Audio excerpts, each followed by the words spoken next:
He told me I wasn't girlfriend material, but expected me to stay loyal. So I found someone who knew my worth, living in the room next door. Honey, pour yourself a glass of something strong, preferably a double, because the tea I am about to spill is piping hot and fully caffeinated. We are talking about the kind of audacity that needs to be studied in a lab. You know the type. A man who wants all the perks of a wife, the freedom of a bachelor, and the ego stroke of a harem, all wrapped up in a package of, I'm just focusing on my career right now. Well, I focused on my career too, and then I focused on his roommate. And let me tell you, the fallout was catastrophic in the most beautiful way possible. Let me introduce myself so you understand who you're dealing with. My name is Lexi, I'm 29, and I am a commercial electrician in Denver. And no, before you ask, I'm not the person you call when your toaster blows a fuse. I'm the woman running crews on high-rise builds, wiring industrial complexes, and reading blueprints that would make your head spin. I own my own truck. I bought a 2-bedroom condo in the Highlands entirely on my own dime, and I have zero patience for drama. I work in a field dominated by men, which means I learned very early on how to smell nonsense from a mile away. I have a thick skin, a loud laugh, and a very low tolerance for games. My life is structured. Gym at 5 a.m., job site by 6:30, basketball on Thursday nights and Sunday mornings are reserved strictly for me, my espresso machine, and a book on my balcony. I am happy. I am self-sufficient. I do not need a man to pay my bills or validate my existence. But I'm human. I like companionship. And unfortunately, that is how I met Jared. Jared, 27, was a consultant. To this day, I still don't really know what he consulted on, but he wore very expensive loafers and had that shiny, polished look of a man who spends more time looking in the mirror than I do. We met at one of those painfully awkward young professionals mixers my boss made me attend to drum up new contracts. I was standing by the bar contemplating faking a family emergency to escape when Jared slid up. He was charming. I'll give him that. He made a joke about the overpriced sliders, flashed a smile that probably cost $5,000 in orthodontics, and bought me a drink. We had chemistry. He was slick, funny, and seemed to have his life together. We exchanged numbers, and he texted me before I even started my truck. For the first month, it was great. We did dinner dates, rooftop bars, the whole courting ritual. I was actually starting to let my guard down. I thought, okay, Lexi, maybe this one is different. Maybe he's not intimidated by a woman who wears steel-toe boots to work. We started sleeping together on the 4th date. And let me tell you, the physical chemistry, it was there. It was electric. I was starting to catch feelings. I was mentally checking my calendar to see when I could invite him to my company BBQ. I was thinking about introducing him to my dad, and then the bomb dropped. It was a Tuesday night. We were lying in my bed, the sheets were tangled, and I was feeling that warm, fuzzy, post-coital glow. I turned to him, about to ask if he wanted to grab breakfast at this diner I love before work. Jared sat up, ran a hand through his perfect hair, and put on his serious business face. So, Lexi, he started, and my stomach immediately dropped. You know that tone. It's the tone a boss uses right before they tell you there are budget cuts. I've been thinking about us. I sat up, pulling the sheet around me. Okay, what about us? I really like what we have, he said, maintaining intense eye contact like he was trying to sell me a timeshare. But I want to be transparent with you. I'm at a pivotal point in my career right now. I'm gunning for a promotion, and I just don't have the emotional bandwidth for a serious relationship. I blinked. Okay. I think we should keep this casual, he continued, his voice smooth as silk. Friends with benefits. We have great chemistry. We enjoy each other's company, but I don't want the pressure of labels. I don't want the expectations. We're adults, right? We can just have fun without making it complicated. I stared at him. He looked so proud of himself, like he had just delivered the Gettysburg Address of dating. He was proposing that he gets access to my body and my time, but he doesn't have to answer my texts if something better comes along. He wants the intimacy without the investment. Now, normally this is the part where I would tell a guy to kick rocks, but something about his arrogance annoyed me. He looked so sure that I would be devastated. He looked like he was expecting me to beg, and honestly, I didn't have the energy to argue. If he wanted casual, fine. I could do casual. I wasn't going to pine over a man who saw me as a convenience. So, I said, keeping my face completely blank, you want to sleep together, hang out when we're free, but no commitment, no exclusivity, no labels. Exactly, he beamed, looking relieved. Just two people enjoying the moment. No strings attached. All right, I said, shrugging. If that's what you want, I'm game. Friends with benefits.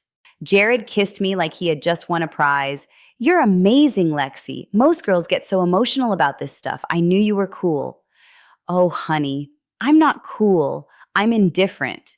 And there is a massive difference that men like Jared never seem to understand until it's too late. He thought he had just negotiated the deal of the century. He thought he had secured a loyal, low-maintenance woman who would be there whenever he snapped his fingers. What he didn't realize was that when he said no commitment, I heard, I am a free agent. If you're already shaking your head at this man's audacity, smash that like button because I haven't even introduced the roommate yet. And trust me, the upgrade is substantial. For the next 6 weeks, we stuck to the arrangement. He'd text me on a Thursday, we'd hook up, maybe order Thai food, and then I'd go home. Or he'd come to my place, leave before midnight, and I'd have the bed to myself. It was transactional, it was fine. I stopped asking about his day. I stopped caring if he texted. I compartmentalized him into the physical release box in my brain. He was a human vibrator with a nice apartment, nothing more. And speaking of his apartment, that is where everything changed. Jared lived in a nice 2-bedroom spot in Low-High with a roommate named Liam.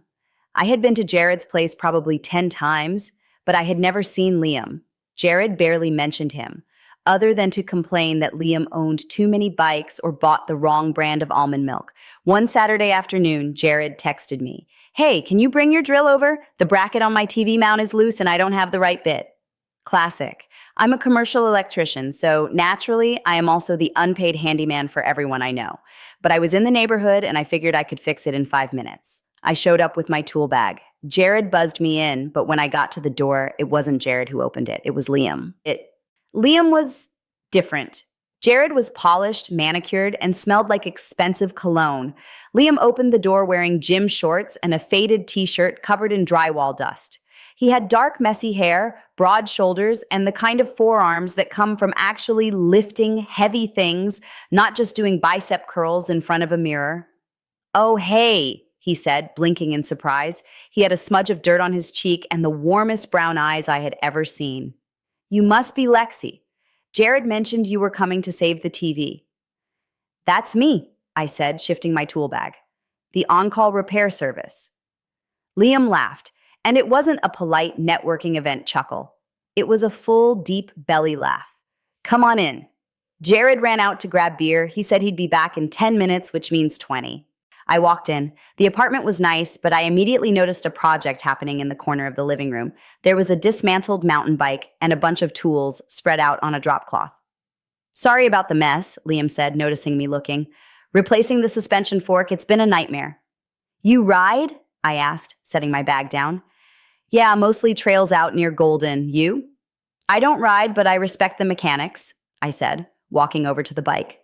I pointed at the torque wrench on the floor. "Please tell me you're not using that cheap thing on a carbon frame. You'll crack it." Liam's eyebrows shot up. "Okay, call me out, why don't you? And no, that's just for the pedals. I have the proper torque key in the box." "Good. I'd hate to see a nice rig like that ruined by user error." He grinned, and I felt a little flutter in my chest that Jared had never given me. "I'm Liam, by the way. I'm a physical therapist, but I pretend to be a bike mechanic on weekends." "Lexi, electrician. I pretend to be a TV mounter on weekends." We ended up talking for 20 minutes straight, and I don't mean small talk. We talked about trade work versus office work. He told me about his job at a sports rehab clinic, helping athletes recover from ACL tears. He asked me about the wildest thing I'd ever found inside a wall on a demo job. He was genuine. He listened. He didn't check his phone once. When Jared finally walked in with a 6-pack of IPAs, he looked annoyed to find us laughing in the kitchen. "Oh, you're here," Jared said, giving me a quick peck on the cheek that felt performative. "Thanks for entertaining her, Liam." "She was entertaining me, actually," Liam said easily, leaning against the counter. "She knows more about structural integrity than you do, man." Jared rolled his eyes. "Yeah, well, she's handy. That's why we keep her around." He meant it as a joke, but it landed with a thud. I saw Liam's expression tighten just a fraction. He looked at Jared, then at me, with a look that said, "Does this guy realize how condescending he sounds?" I fixed the TV mount in 3 minutes flat.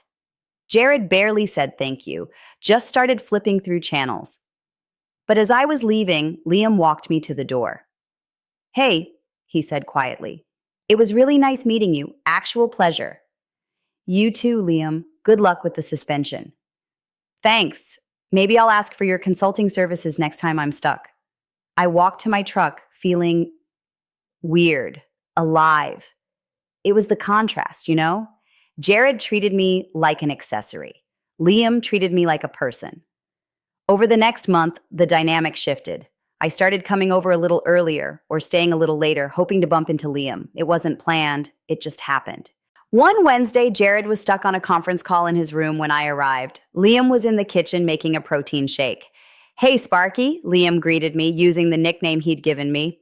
Want one? It's got spinach, which sounds gross, but I promise it's good.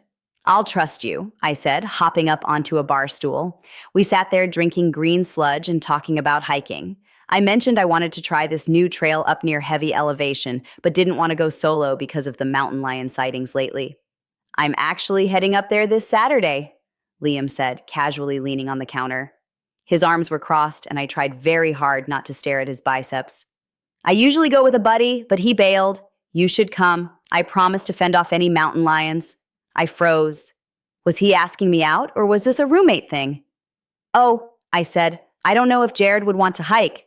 Liam paused. He looked me dead in the eye. I didn't ask Jared. I asked you. The air in the kitchen suddenly got very thin. What's the deal with you guys anyway? Liam asked, his voice low. I don't want to overstep, but it doesn't seem like a relationship. He dates other people. You know that, right? I took a slow sip of the shake. I know. We have an arrangement, friends with benefits. No commitment. He was very specific about it. Liam nodded slowly, processing that. So, you're single. Technically, yes, completely single. And you're allowed to go on dates with other people. According to Jared's rules, yes, absolutely. Liam smiled, and it was a slow, dangerous smile. Then come hiking with me, as a date, not as a friend. My heart did a somersault. This was messy. This was the definition of messy. Dating the roommate, it's against the bro code, the girl code, and probably the Geneva Convention. But then I remembered Jared's face when he told me he didn't have the bandwidth for me. I remembered him calling me handy like I was a wrench. Okay, I said, pick me up at 7. I'll be there at 6:45, he grinned. That Saturday was the best date of my life. We hiked 6 miles. We sat at the summit and ate sandwiches he packed. He remembered I hated mayo. We talked about our families, our fears, our futures. He asked me questions about my life and actually listened to the answers. He didn't talk about his brand or his portfolio. He talked about how much he loved helping people walk again without pain. At the end of the hike, he dropped me off at my condo. He walked me to the door. So, he said, scuffing his hiking boot on the pavement, I know this is complicated with the living situation, but I really like you, Lexi. Like, a lot. I really like you too, Liam. He leaned in and kissed me, and let me tell you, Jared was good, but Liam kissed like he meant it. It wasn't a performance, it was a connection. I knew right then and there that I was done with Jared, but I also knew I had to cover my bases. I'm a professional, and I believe in clear contracts. I met Jared for coffee the next day. I needed to trap him in his own words. Hey, I said, stirring my latte. I just wanted to check in on our arrangement. We're still strictly casual, right? Friends with benefits? Jared looked annoyed that I was even asking. Yeah, of course, Lexi. Why? Are you catching feelings because I told you? No, I interrupted. I just wanted to make sure. That means we are both 100% free to see other people. No exclusivity, no permission needed. He laughed, checking his watch. Yes, Lexi. You can date whoever you want. I'm not your boyfriend. I don't own you. Just don't make it weird, okay? Perfect, I smiled. Just wanted to be clear. See, he signed the waiver, he stamped the permit, he gave me the green light in writing, verbally and spiritually. Make sure you're subscribed because the explosion I'm about to describe is going to make you scream. This man has no idea what's coming. I started dating Liam for real. For 3 weeks, we were sneaky. Not because we were doing anything wrong, but because we wanted to enjoy the new relationship bubble without the drama. I'd go to the apartment when Jared was out. We met for dinners across town. It was thrilling. I felt seen, respected, and adored, but you can only hide a fire for so long before the smoke gets out. It all came to a head on a Friday night. Jared was supposed to be out of town for a consulting retreat in Aspen. Liam invited me over to make dinner. We were in the kitchen, cooking pasta, drinking wine, listening to music. It was domestic. It was happy. I was standing by the stove, stirring the sauce, and Liam came up behind me. He wrapped his arms around my waist and kissed my neck. I turned around and we were making out, heavy, passionate, hands everywhere making out, against the kitchen counter. Suddenly, the front door slammed open. We froze. Jared stood in the doorway, holding a duffel bag. His flight had been canceled. He looked at Liam. He looked at me. He looked at Liam's hands on my hips. What the hell?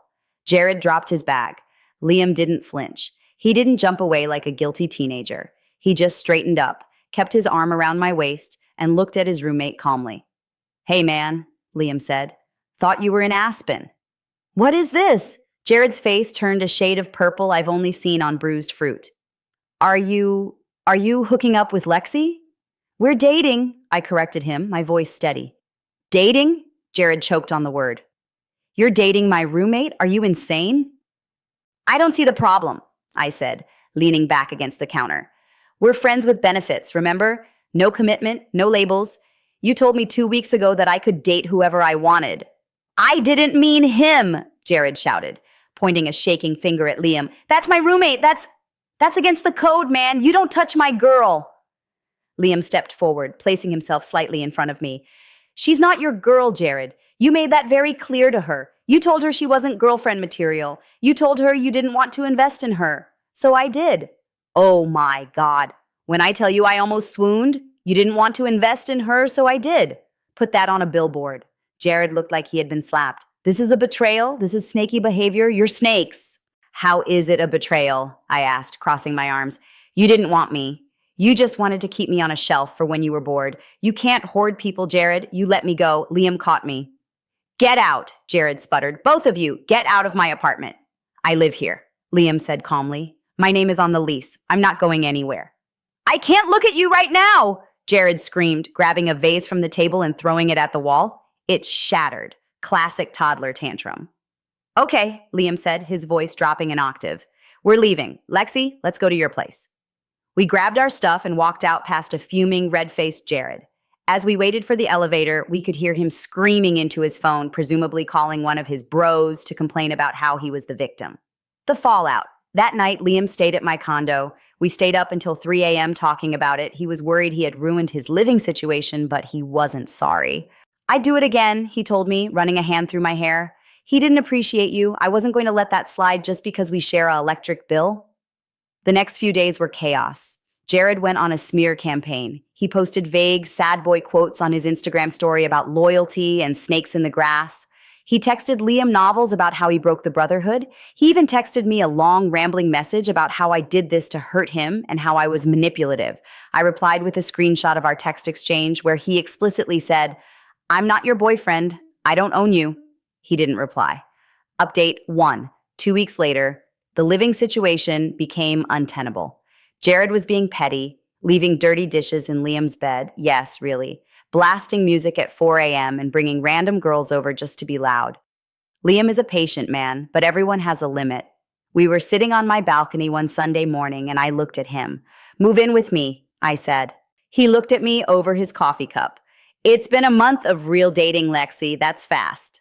I know, but you're practically living here anyway to avoid the drama. I have a second bedroom we can turn into your office or gear room. You pay rent, we keep it fair. But get out of that toxicity. He thought about it for exactly 10 seconds. Okay, let's do it. He moved in the next weekend. I helped him pack while Jared sat on the couch playing FIFA, refusing to acknowledge our existence. As we were carrying the last box out, Jared finally spoke. You guys won't last 3 months, he sneered. She's too intense and you're too soft. I turned around holding a box of kitchen supplies. Actually, Jared, we balance each other out. It's called a partnership. You should try it sometime if you can ever get your head out of your own ass. Liam laughed so hard he almost dropped his mountain bike. Update 2. 6 months later. We are still living together. And honestly, it's the easiest relationship I've ever been in. Liam fixes my sore muscles after a long week of wiring, and I fix the electrical issues in his friends' houses. We go hiking every weekend, we cook together. Jared, on the other hand, we heard from a mutual friend that he's struggling to find a new roommate to cover Liam's half of the rent. Apparently, nobody wants to live with a 27-year-old man-child who throws vases. He also got passed over for that promotion he was saving his bandwidth for. Karma works in mysterious ways, doesn't it? Final update, the resolution. Last week, we ran into Jared at a brewery in Rhino. He was with a girl who looked barely legal, and he looked tired. He saw us, saw Liam's arm around me, and saw the ring on my finger. Oh, did I forget to mention? We're not engaged, but Liam bought me a promise ring. It's a little torque nut from a bike, welded into a band. It's nerdy and perfect. Jared nodded at us, a stiff, awkward jerk of the chin. We nodded back and kept walking. He wanted a casual fling. He wanted a placeholder. He wanted benefits. Well, I got the benefits. I got the love, the respect, the partnership, and the roommate. And Jared, he got exactly what he asked for. No strings, no commitment, and absolutely no one to go home to. So, tell me, Reddit, am I the asshole for dating the roommate, or did I just finally upgrade my service provider? Let me know in the comments.